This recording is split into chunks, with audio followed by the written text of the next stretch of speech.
So it is called the faulty flicker flame light bulb.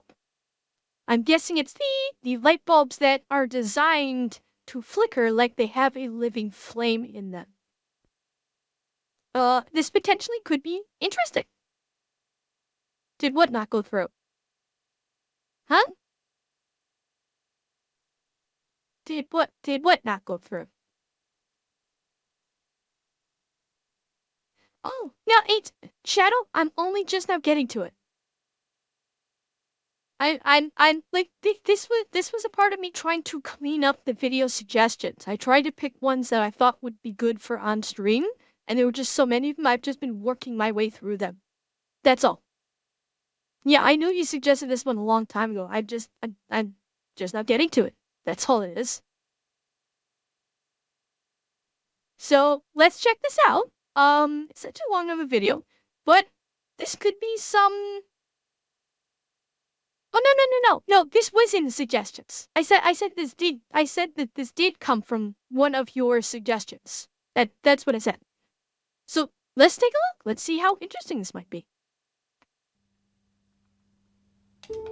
Hi, I think my flicker flame bulb is faulty, even though these are deliberately designed in the wrong way to cause the flicker. Mine is not flickering in their typical pattern.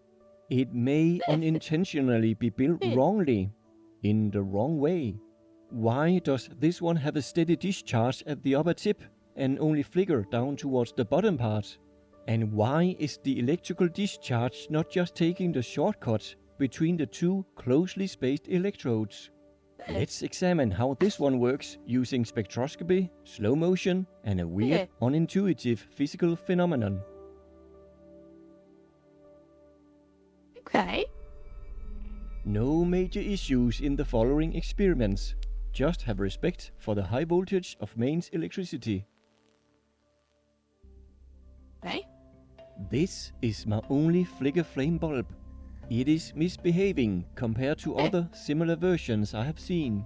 Usually these flicker between large patches on the bottom and top, but mine has a steady glow at the top and only some small frantic flickers at the bottom. It does look great, though the flame effect is not that convincing with the steady tip. The color of the discharge is beautiful. A saturated orange, not far from the color of the lovely low-pressure sodium vapor lamp I tested in my previous video. I wonder what gases are emitting this lamp's color. Luckily, I have a spectrometer that can tell us by showing the spectral lines of the light, the fingerprints of the gases inside, so to speak. To get as steady a reading as possible, I will point the probe at the solid part of the glow, on the tip. Okay. That's not steady at all.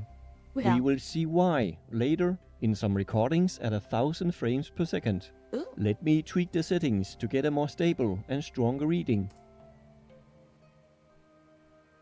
Okay. That's much better. No nasty surprises here. Orange and red wavelengths dominate in the range our eyes can see. Not the surprising. Strongest peak is a deep red on the border to near infrared, but our eyes are way more sensitive to the orange light emitted. A small surprise is the tiny amount of UVA making it through the glass of the lamp.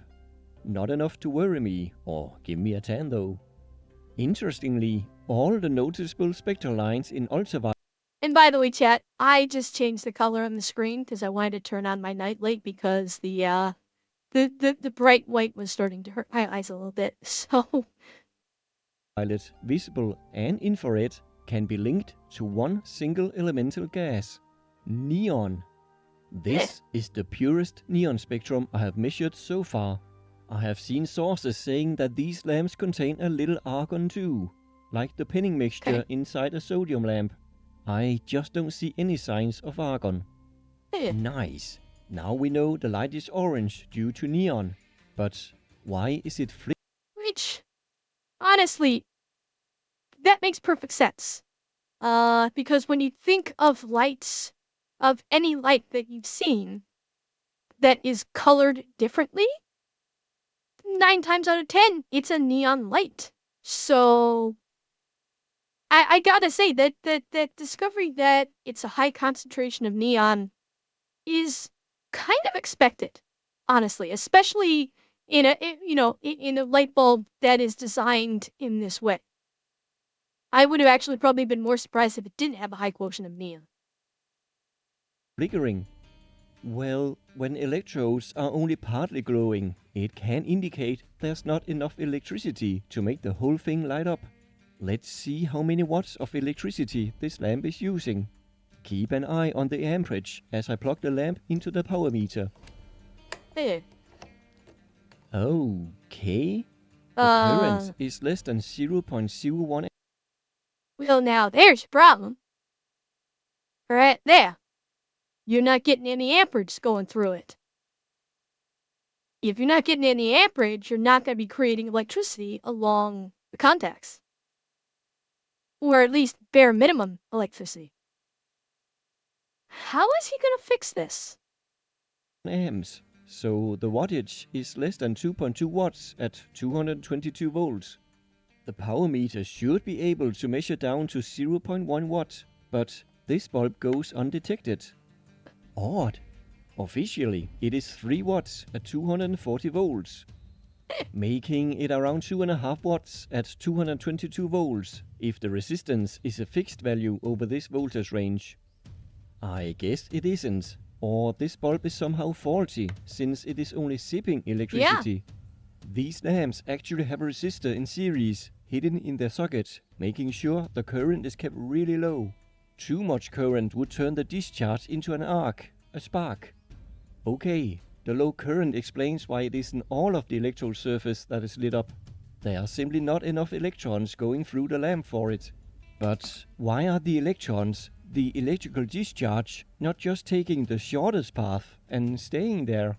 Why are they flickering around on the surfaces facing away from each other? Seems easier to just jump the only 1 millimeter gap between the electrodes. Not logical, not intuitive to me. Okay, so this is what it's supposed to look like. It's supposed to jump between, the two of them like this, probably maybe lapping around. But on his, it's always going on the outside. So why could that be?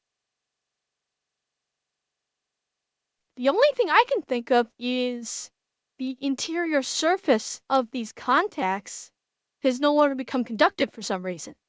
Either there's a fault or there was a burn, and the contacts on the interior of these two, the contact surfaces, they've no longer become conductive. So now the electricity has no choice but to try and go. Well, no, it shouldn't have anything to do with the thickness of the base.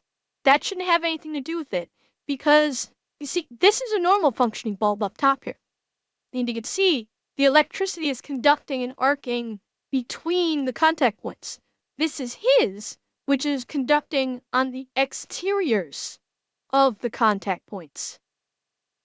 So that means that his bulb has a problem on the interior. It looks like on this top one here, because this bottom one, it looks like it's actually conducting on the bottom one. The bottom contact point here does look like it's conducting, but the top one does not look like it's conducting at all. So it could be an issue with this top leaf, where something is happening on the interior and it's no longer conductive for some reason. That is my guess. And we'll see if I'm at all right. To see the discharge movement in more detail, I would like to record this in slow motion. Time to record in 1000 frames per second. I was surprised by what I saw on the camera's screen.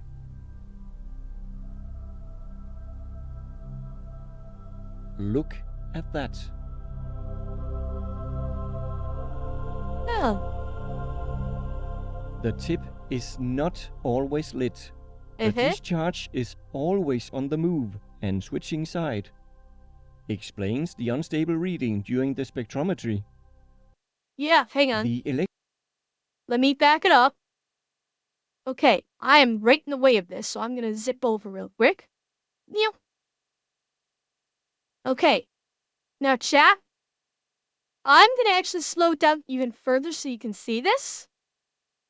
I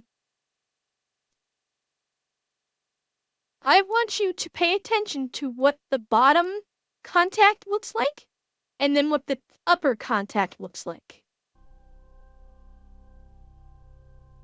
Explains the unstable. If you notice the bottom contact, you're seeing the current arcing on both sides, whereas the upper contact is only getting arcing on the top edge. So I'm thinking the problem is with this upper contact. There's some form of damage to that contact. That's my thought.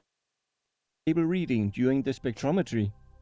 The electrodes take turns on having the discharge due to the AC cycle of the mains electricity.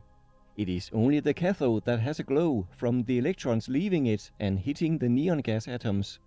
When the polarity changes, as the AC cycle crosses 0 volts, the other electrode turns into the cathode with a discharge glow. This pattern reminds me of a Jacob's ladder, where the heated, ionized air rises and the arc follows it. I therefore also tried placing the lamp vertically, as intended, and record in slow motion again. Will the discharge now move upwards for each cycle, like in a Jacob's ladder? Nope, still going from tip to bottom, the opposite way of a Jacob's ladder. What is going on? The explanation apparently can be found in this equation. I will attempt to explain it as best as I can, as the amateur I am. And by the way, I'm covering it, but over here, where I'm like behind my head, is VB. In case anybody was wondering. After thanking some awesome people.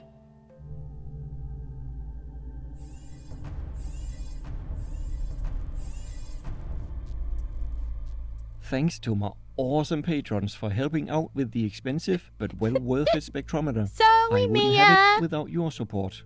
For just $1 a month, you can help me out too and get full access to all my posts on patreon.com. Link to my Patreon page in the description. Thank you. This equation is Paschen's law. I'm really in the way now. Okay, hang on. Neil. Okay, so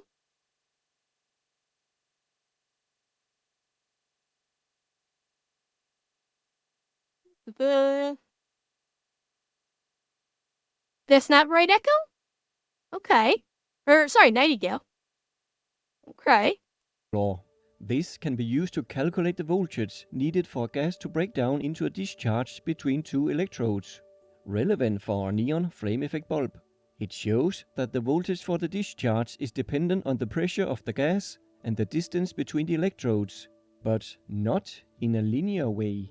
If this formula is drawn as graphs, it turns out the optimal condition for the discharge is not at the lowest pressure or at the shortest distance.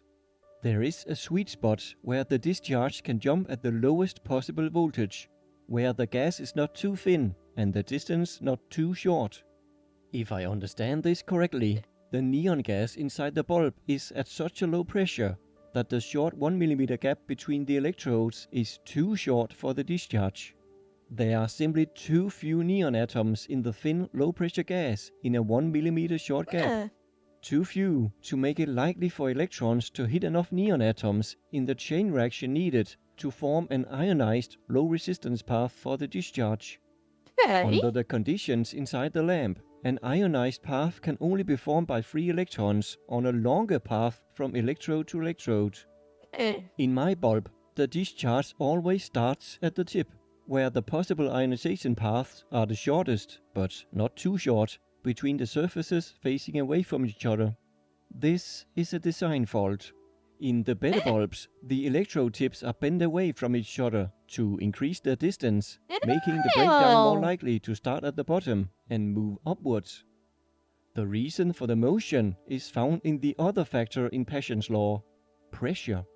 Once the discharge strikes, the glowing part of the neon is fiercely heated up.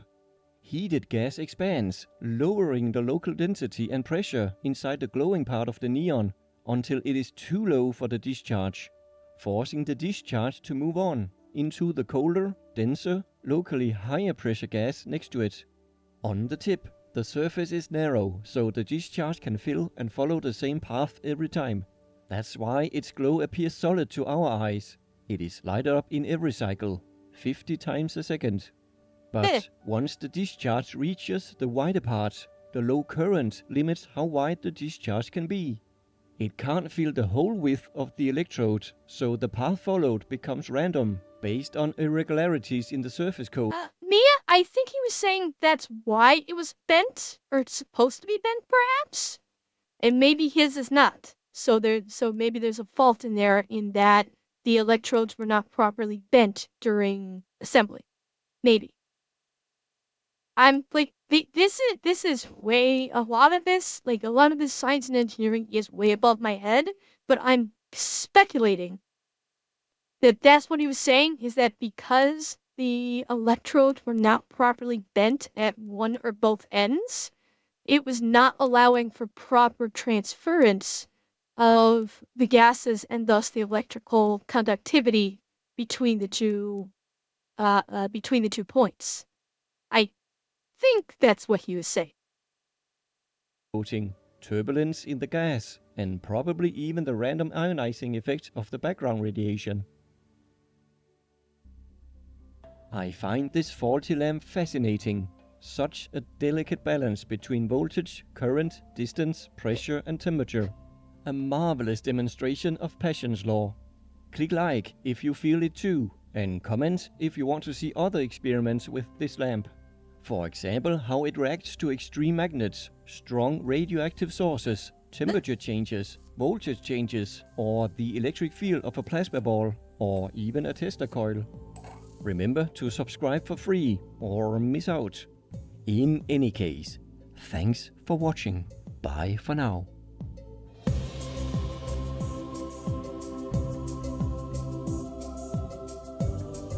That was quite interesting.